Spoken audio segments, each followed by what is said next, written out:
Jessie. Bonsoir Anthony. Alors la présence de ces migrants haïtiens pose la question des filières clandestines, d'une part, et puis cette présence inquiète en période de crise sanitaire. Oui, le dossier est véritablement explosif à plus d'un titre. Les Guyanais ne découvrent pas l'existence de filières clandestines pour pénétrer le territoire, mais leur colère est finalement proportionnelle aux efforts qu'on leur demande depuis le début de l'épidémie.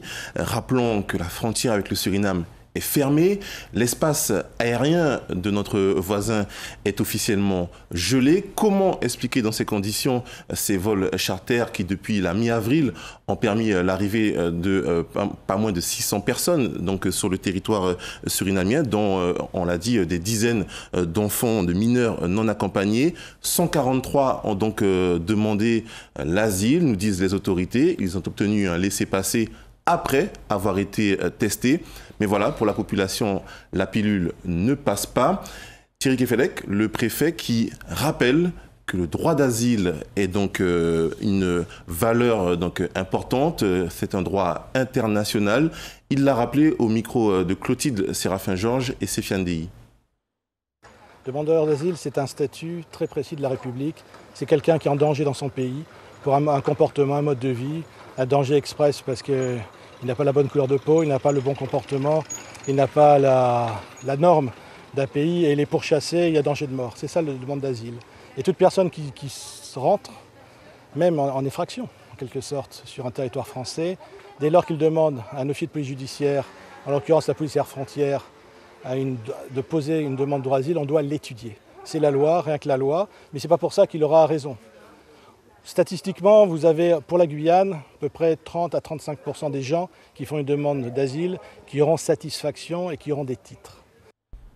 Et là encore de nouvelles interrogations, Jessie Xavier, la gestion des demandeurs d'asile et justement ce droit d'asile est-il justifié? Est-ce qu'il n'y a pas là une faille à ce niveau? Alors il faut rappeler tout d'abord que c'est l'Office de protection des réfugiés et apatrides, l'OFPRA, qui analyse les demandes au cas par cas. Les autorités évoquent 30% de demandes satisfaites, mais on le sait, la procédure a connu des surchauffes ces dernières années. 2016, il y a eu un arrêt du service d'accueil des demandeurs d'asile pendant plusieurs mois. Les associations avaient donc crié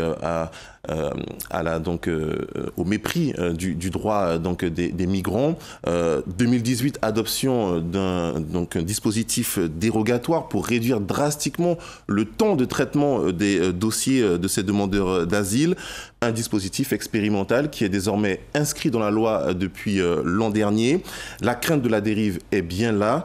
Le sénateur Georges Patient, le député Lénaïque Adam et le président de la CTG, Rodolphe Alexandre, ont prévu d'écrire au président de la République après un échange avec le préfet aujourd'hui. Il demande ni plus ni moins qu'un moratoire sur ces demandes d'asile avec les dérives auxquelles certains pensent, notamment pour la multiplication des habitats spontanés. Faut-il rappeler que le territoire guyanais, avec ses quelques 6000 demandes annuelles d'asile, n'a toujours pas de CADA, de centre d'accueil des demandeurs d'asile.